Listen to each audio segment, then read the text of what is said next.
Y si uno de los primeros filósofos del cristianismo hubiera construido todo su argumento sobre interpretaciones de las escrituras judías que sus oponentes judíos consideraban artificiales e insultantes, les presento a Justino Mártir, un filósofo con manto, autoproclamado buscador de la verdad y uno de los primeros arquitectos de la doctrina cristiana. Justino afirmaba que toda una serie de objetos en las escrituras judías, desde corderos hasta escaleras y palos de madera, eran referencias secretas a Cristo y a su cruz. Había que estar inspirado para hacer esas interpretaciones y para apreciarlas, pero sus oponentes judíos no estaban impresionados. Uno de ellos célebremente le dijo: tus explicaciones no solo son artificiales, sino también insultantes. Soy el doctor David Litua y en este canal hablamos sobre el cristianismo primitivo, el mundo grecorromano y la gnosis cristiana. Si apoyan el contenido totalmente gratuito y enteramente humano, espero que se suscriban, se hagan miembros de este canal, me apoyan en Patreon y sobre todo se unan a mi escuela en línea, donde tendrán acceso a cursos actualizados en los campos de estudios gnósticos, herméticos, el Nuevo Testamento, el cristianismo primitivo y su lado oscuro. Si buscan resúmenes de las mejores y más recientes investigaciones directamente a su correo, regístrense gratis en mi sitio web, el Archivo Gnóstico. Todos los enlaces están en la descripción.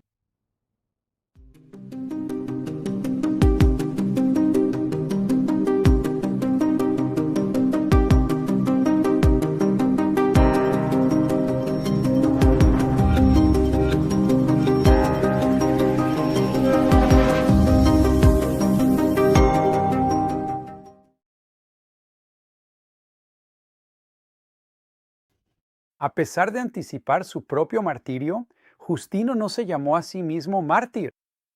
Históricamente, podríamos referirnos a él como Justino de Samaria, ya que era un gentil nacido en Flavia Neápolis, en el centro de Palestina.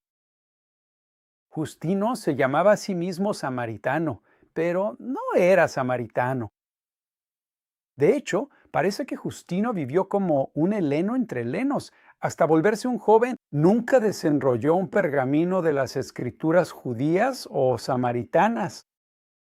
De joven, Justino probó varias filosofías grecorromanas y la plasmó en un relato semificcional, embellecido por la visión retrospectiva. Justino ignoró a los cínicos, a quienes condenó por su indiferencia. Sin embargo, adoptó su costumbre de lanzar críticas mordaces a sus oponentes. Justino primero se unió a un estoico, aunque lo abandonó cuando se dio cuenta de que su maestro carecía de intereses teológicos. Luego, Justino asistió a las clases de un tutor aristotélico, pero lo abandonó cuando llegó el momento de pagar la colegiatura. El maestro pitagórico de Justino lo rechazó cuando descubrió que Justino no tenía formación en artes liberales. Justino ni siquiera se había molestado en tomar cursos preliminares de matemáticas y astronomía. Básicamente, el joven Justino quería saltar directamente de la prepa al posgrado, brincándose los requisitos de educación general. Según él mismo cuenta, Justino no podía soportar el tiempo que le tomaría aprender esas materias, así que tomó el camino rápido con un platonista local. Este platonista le enseñó sobre el mundo inteligible, el reino de las formas y la meta de ver a Dios. Al alma de Justino le salieron alas y su mente voló por las regiones superiores del aire. A pesar de, o tal vez debido a su entusiasmo juvenil, el verdadero acercamiento de Justino a la filosofía griega fue algo superficial. A pesar de su pasión declarada por el platonismo, una sola conversación con un misterioso anciano junto al mar fue suficiente para apartar a Justino de su devoción por Platón. Irónicamente, este anciano que conoció desempeñó el papel de Sócrates. Justino pudo haberlo considerado algún tipo de ángel, ya que al final de la charla simplemente desaparece. Fue este anciano quien encendió el corazón de Justino por los profetas hebreos. Esto es un ejercicio de construcción narrativa del yo, algo muy conocido en la antigüedad. Un joven asiste a las clases de todos los filósofos que puede encontrar. Ninguno de estos instructores cumple con sus expectativas. Después de entusiasmarse al máximo o de hundirse en la depresión, de pura casualidad, este muchacho encuentra al sabio indicado, se entrega a su sistema de pensamiento y hasta el día de su muerte se aferra a la certeza inquebrantable. Plotino tuvo una experiencia similar, aunque a diferencia de Justino, él no abandonó el platonismo, sino que se quedó con su maestro durante 11 años para aprender todo lo que pudo. Pero aquí voy a señalar que hubo otra filosofía que Justino nunca intentó ni mencionó, el escepticismo. Aunque había una larga tradición escéptica en la academia y en el pirronismo, parece ser que Justino nunca lo consideró siquiera como una opción. Y parece que, en términos generales, él no tenía un espíritu inquisitivo. Justino cazaba la certeza inquebrantable. Él quería convertirse en un dogmático, un promotor de un cierto cuerpo de enseñanzas. Por un tiempo, pensó que se convertiría en un platonista dogmático, pero terminó siendo un dogmático cristiano. Y uno de los primeros de una larga lista. A la gente en la antigüedad le encantaba la antigüedad, y a Justino también. Él llegó a creer que la enseñanza de los profetas hebreos precedió a Platón. Ahora bien, muchos de estos profetas vivieron antes que Platón, pero sus enseñanzas solo fueron traducidas y escritas en las generaciones posteriores a Platón. Justino se encontró con los profetas en la Biblia griega llamada la Septuaginta. Esta era una Biblia nacida en el centro de la cultura helenística, Alejandría, en Egipto. Justino sabía que los judíos de su tiempo rechazaban muchas lecturas de la Septuaginta porque estas lecturas entraban en conflicto con el texto original hebreo o arameo de la Biblia. Pero Justino se mantuvo tercamente fiel a la Septuaginta, que eventualmente se convirtió en parte de la Biblia cristiana. En los años 150, Justino enseñaba filosofía cristiana en un departamento en Roma. Andaba por las calles usando un palio, que es una túnica gruesa, la indumentaria característica de un filósofo. Reunió a un pequeño grupo de discípulos, a quienes, según sus intereses, parece haber formado en una lectura tipológica de las escrituras judías. Esa era su actividad filosófica. Ahora bien, una lectura tipológica busca tipos, o lo que podríamos llamar paralelismos proféticos. Los paralelismos son proféticos porque se consideran profecías de lo que sucedió en la vida de Cristo o en la historia contemporánea. Técnicamente, cualquier evento en las escrituras judías puede convertirse en un tipo o en un presagio de la realidad cristiana. La motivación para la tipología era lo que hoy llamaríamos apropiación cultural o religiosa. Los primeros intelectuales católicos querían apropiarse de la Biblia judía y de sus promesas, decir que solo ellos entendían la Biblia, para así afirmar que heredaban esas promesas. Como lo expresó Justino en su diálogo escrito con un judío, cito, sus escrituras no son suyas, sino nuestras, porque nosotros creemos y las obedecemos, mientras que ustedes, aunque las leen, no comprenden su significado. De esta manera, los primeros cristianos podían apropiarse del capital cultural y religioso del judaísmo mientras rechazaban a los judíos mismos y sus rituales. Nietzsche describió célebremente este método como quitarles el suelo bajo los pies a los judíos. Para citarlo más plenamente, por mucho que protestaran los eruditos judíos, se suponía que en todo el Antiguo Testamento había referencias a Cristo y solo a Cristo, y en particular a su cruz. Así que, donde sea que se mencione cualquier pedazo de madera, una rama, una escalera, una ramita, un árbol, un sauce, un bastón, se supone que esto indica una profecía sobre la madera de la cruz. Quien quiera que haya afirmado esto, ¿en verdad lo creía? En este video quiero mostrar más ejemplos de tipología que encontramos en la última obra de Justino llamada El diálogo con Trifón. En este diálogo, Trifón, un judío de Palestina, supuestamente se encuentra con Justino en Éfeso y comienzan una conversación. Justino dialogó con Trifón durante 2 días, y digo dialogó entre comillas, porque en realidad es más preciso decir que Justino le dio una cátedra a Trifón, de quien esperaba que escuchara y se sometiera a sus supuestamente poderosos argumentos, argumentos demoledores. Obviamente este diálogo no fue grabado. En su mayoría es una creación literaria de Justino, escrita alrededor del año 160, y consiste en gran parte en largas citas de las escrituras judías, principalmente de textos como Isaías y los Salmos. Los judíos entendían que algunos de estos textos sí eran proféticos, pero Justino citó una buena cantidad de otros textos que, al parecer, los judíos no consideraban proféticos en absoluto. A lo largo de la discusión, Justino constantemente menosprecia a Trifón y a sus compañeros desde el punto de vista intelectual. Es decir, retrata a Trifón como si fuera demasiado tonto para entender sus argumentos. Por ejemplo, después de que Trifón dice que los judíos no están obligados a adorar a Jesús como un Dios, Justino responde, cito, si yo fuera tan contencioso y de mente estrecha como tú, habría terminado esta discusión hace mucho tiempo. Un poco después dice, ¿es solo tu obstinación lo que te impide conocer la mente y la voluntad de Dios? Ahora bien, esto es obviamente una forma de ataque ad hominem y por lo tanto cae en la categoría de falacia lógica. Este tipo de ataque tenía su raíz en una comprensión polémica de la historia judía. Según este marco, los judíos, desde muy temprano en su historia, eran tercos y adoradores idólatras del becerro de oro. Después, los judíos heredaron este carácter negativo. El argumento subyacente de Justino era más o menos así.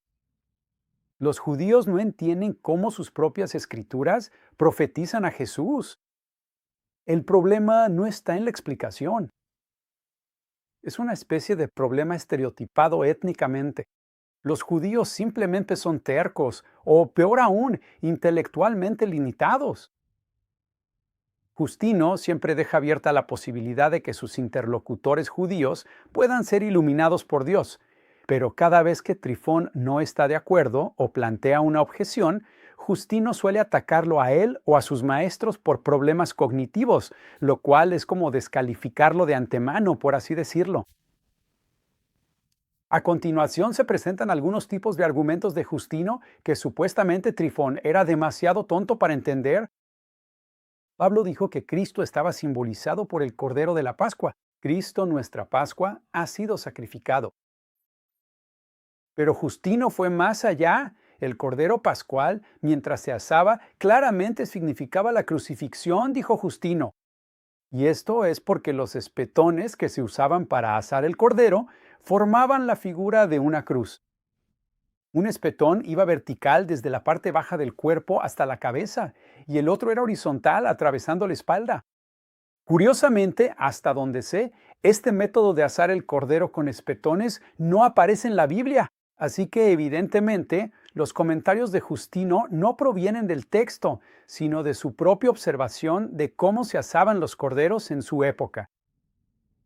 Justino también afirmó que los dos machos cabríos de Levítico 16, es decir, el famoso chivo expiatorio y el macho cabrío para el sacrificio, simbolizaban las dos venidas de Cristo.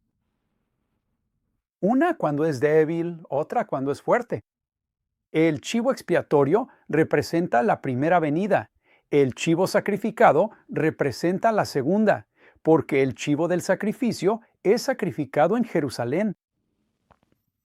Aunque, de nuevo, técnicamente, eso no es lo que dice Levítico. De igual manera, según Justino, la harina que se ofrecía cuando un leproso era purificado significa el pan eucarístico. Este pan se daba en memoria del sufrimiento de Cristo, que purificó las almas del mal, simbolizado por la lepra. Según Justino, a los judíos se les ordenó circuncidar a sus hijos al 8º día, porque ese fue el día en que Jesús resucitó de entre los muertos. Podríamos pensar que resucitó al tercer día, pero Justino dice que resucitó el primer día de la semana. Pero este primer día de la semana también podría contarse como el octavo día de la semana. Pero bueno, en fin. Igualmente, las 12 campanas unidas al manto del sumo sacerdote representan a los 12 apóstoles, quienes estaban ligados al poder del verdadero sacerdote eterno, es decir, Cristo.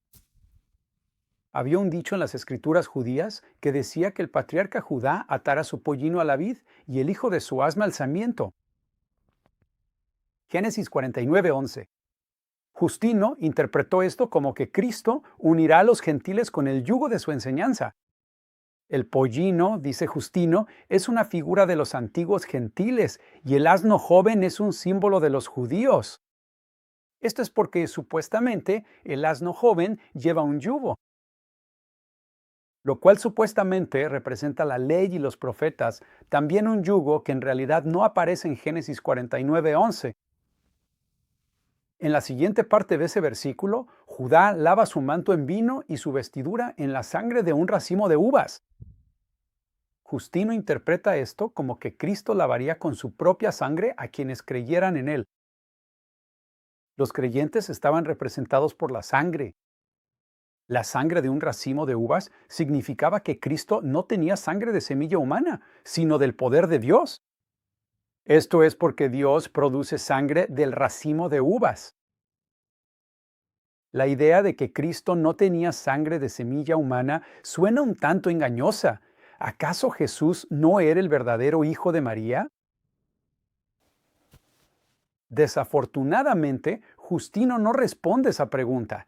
Quizá el ejemplo más famoso de una supuesta profecía es Isaías 7:14, donde Justino leyó en su Septuaginta que una virgen concebiría. Incluso en su época, los judíos señalaban que la palabra virgen era mejor traducida como joven. El bebé que iba a nacer probablemente era Ezequías, quien era hijo del rey que recibió la predicción. Pero Justino se mantuvo firme en su postura. Incluso siendo un bebé, decía él, se afirma que el niño recibiría el poder de Damasco, los despojos de Samaria, todo esto en presencia del rey de Asiria. Aquí es donde Justino pensó que podía derrotar a su oponente, porque hasta donde sabemos, Ezequías no recibió estas cosas de bebé, ni él mismo, ni a través de la mediación de su padre real. En el sentido literal, el niño Jesús tampoco recibió el poder de Damasco, ni los despojos de Samaria en presencia del rey de Asiria. Pero la mente de Justino empezó a girar rápidamente. El rey de Asiria debe representar al rey Herodes el Grande, a pesar de que el rey Herodes era rey de los judíos, o de una pequeña parte de ellos, no de los asirios. El poder de Damasco está representado, dijo Justino, por los magos que visitaron al niño Jesús. Justino afirma que estos magos vinieron de Arabia, y Damasco forma parte de Arabia. Esto, a pesar de que, en la época de Justino, Damasco estaba en la provincia romana de Siria, no en Arabia. Aparentemente, Justino no tenía una interpretación específica de los despojos de Samaria. Él propuso que Jesús derrotó a un demonio malvado representado por Samaria, pero nada de esto se relaciona con las historias reales del nacimiento de Jesús. Ante tales pruebas escriturales, creo que el lector moderno, sea cristiano o no, se sentiría tentado a estar de acuerdo con la respuesta de Trifón. Trifón dijo que las palabras de Dios son en verdad sagradas, pero tus explicaciones no solo son artificiales, como es evidente por lo que has explicado, sino incluso insultantes. Los judíos, incluso en la representación de Justino, no estaban convencidos. Y no creo que esto se debiera a una discapacidad cognitiva. Curiosamente, Justino acusó a los judíos del mismo delito. Más tarde, los cazadores de herejías lanzarían esa acusación contra Marción. Justino dijo, los líderes judíos eliminaron pasajes de sus propias escrituras en los que se indica claramente que el crucificado fue predicho como Dios y hombre y que iba a sufrir la muerte en la cruz. Por ejemplo, Justino afirmó que en el libro de Esdra, en griego Esdras, Los personajes judíos supuestamente dicen, cito, estamos a punto de humillarlo en una cruz y después tener esperanza en él.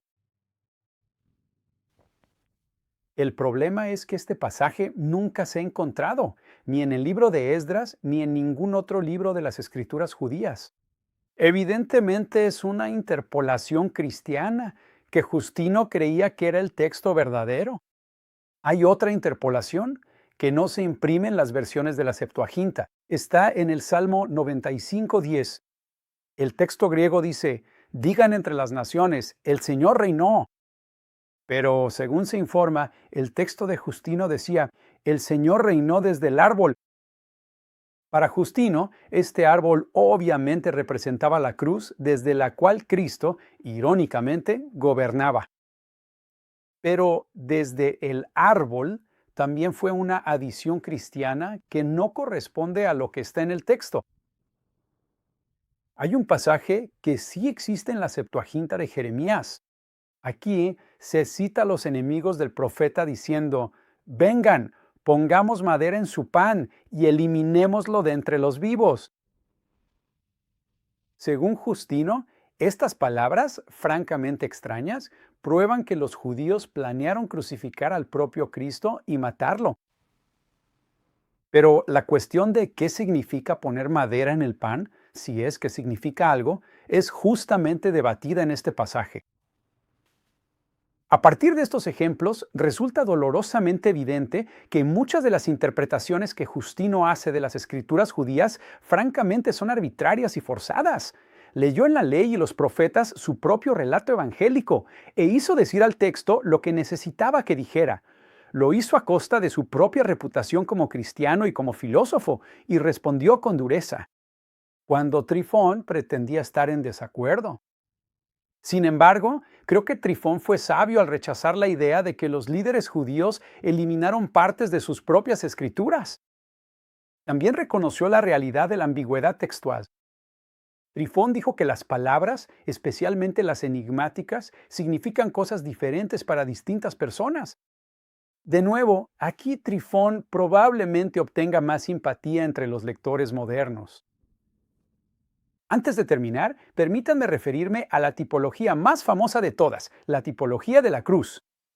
Justino encuentra muchos tipos de la cruz de Cristo en las escrituras judías. Está el árbol de la vida en el jardín del Edén, la vara de Moisés que partió el mar, el árbol arrojado en las aguas amargas de Mará, las varas fertilizantes de Jacob, la escalera de Jacob, la vara floreciente de Aarón, incluso la vara de Judá, que llevaba consigo para contratar a una trabajadora sexual llamada Tamar. Todo lo que estaba hecho de madera. Casi podía convertirse en un símbolo de la cruz. Justino explícitamente dice que Cristo fundó un nuevo tipo de pueblo, renacido por medio del agua, la fe y la madera, que contenía el misterio de la cruz. Fue la madera la que salvó a Noé y a su familia. Esta vez la madera no tenía forma de cruz, pero eso no le importaba a Justino. Por sí sola, la madera era suficiente como símbolo. Trifón señala que en las escrituras judías, ser colgado de un árbol se describe como una maldición de Dios.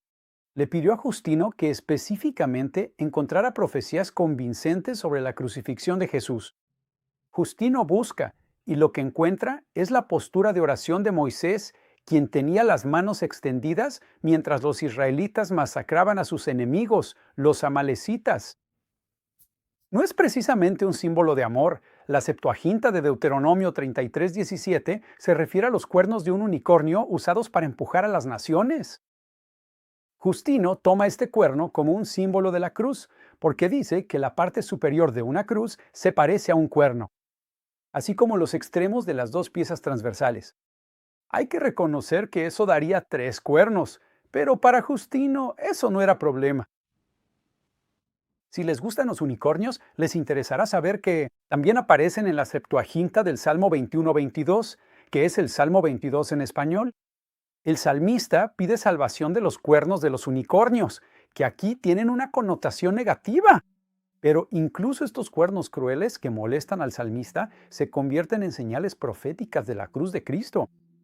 Y Justino ni siquiera había terminado. Dijo que la sangre salvadora de Cristo está representada por la cuerda roja que Rahab, la trabajadora sexual, colgó de su ventana en Jericó, y que el sufrimiento de Cristo estaba representado por el entumecimiento del muslo de Jacob después de que un ángel lo tocó.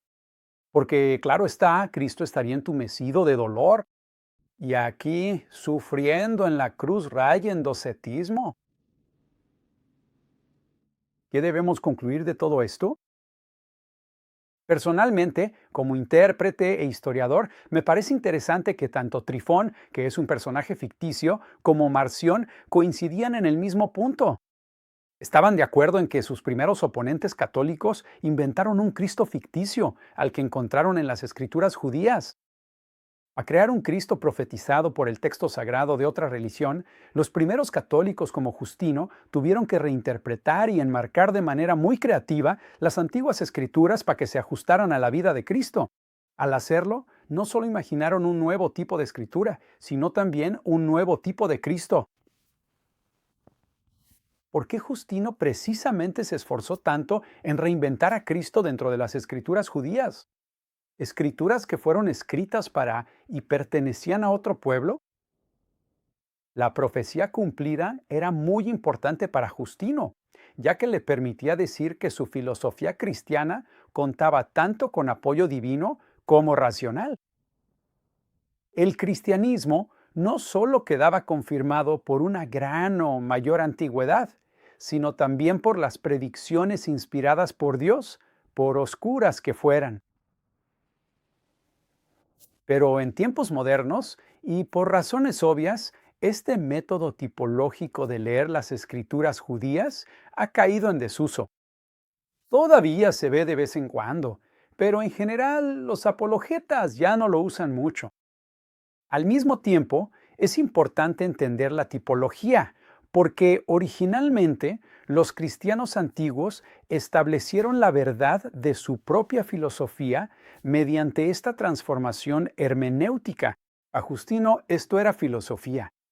Podemos llamarlo creativo, podemos llamarlo deshonesto o ambas cosas, pero si lo entendemos históricamente, vemos que sin la tipología, los cristianos prácticamente no habrían podido hacer lo que terminaron haciendo con tanto éxito, es decir, apropiarse de la Biblia judía para sí mismos. Siempre hay que tener presente que cuando los cristianos tomaron la Biblia judía y la convirtieron en una especie de prefacio muy largo para sus propias escrituras, ya no era el mismo libro, ya no era un libro judío como tal.